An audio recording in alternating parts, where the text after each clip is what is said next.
More on this, I'm joined by Paul Melly in London. He is an Associate Fellow of the Africa Programme at Chatham House. Many thanks for speaking to us, Paul, on TRT World.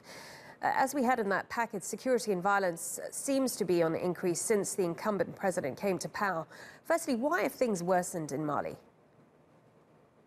Well, it's largely because in the north of the country, the government faces a very, very serious challenge from radical jihadist groups.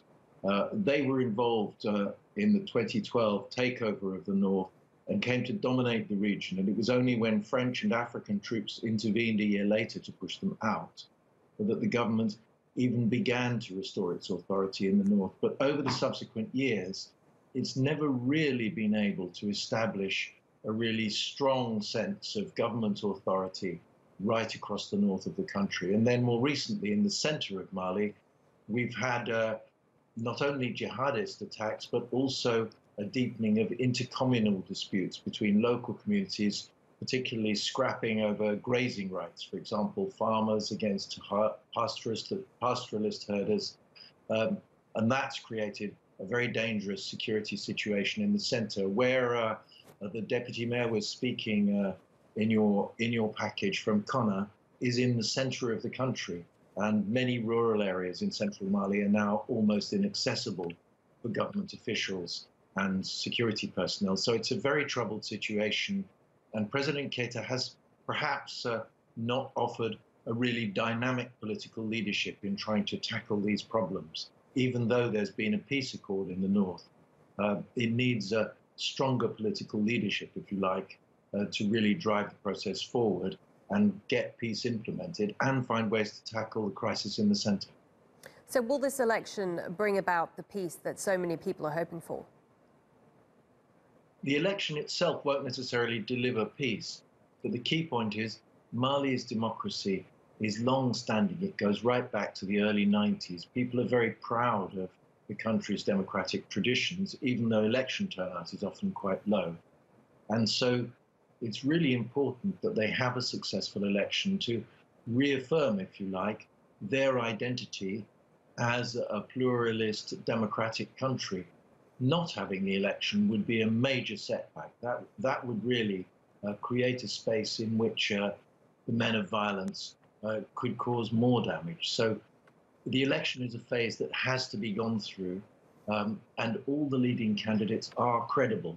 You can make some criticisms of Keita, but you could also make criticisms of the other leading contenders. But they are mainstream politicians with a degree of capability and experience behind them. So it's really essential that the election goes through okay.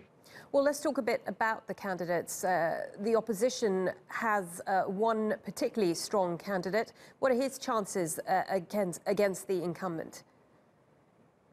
Well, the traditional leader of the opposition, and in fact he has the formal status of opposition leader in the Malian system, is Soumaïla Cissé, and his campaign is being managed by Thiebile Dramé, the opposition leader that you saw influenced there. Soumaïla Cissé is the man in the middle of the picture that we can see there with the glasses.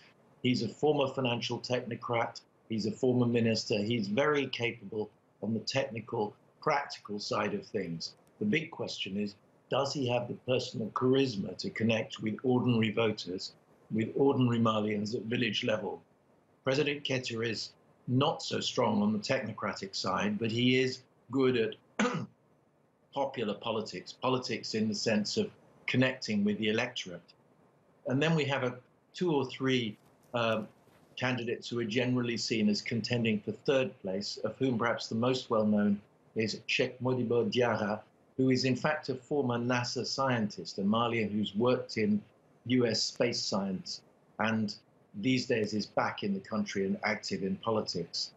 And due to his campaign team, he has quite good links with the youth vote, and he may well get a lot of votes in Bamako among disillusioned young people, particularly young men looking for jobs.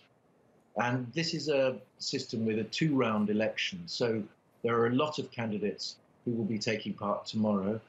But unless there's a surprise case where somebody actually manages to get more than half the total votes tomorrow, probably the contest will go to a runoff on the 12th of August between the top two candidates. And that's likely to be President Keita on one side, and then most probably Cissé challenging him, or possibly Diarra or somebody else. Okay. And a lot will hang on whether the opposition can club together for that final runoff race.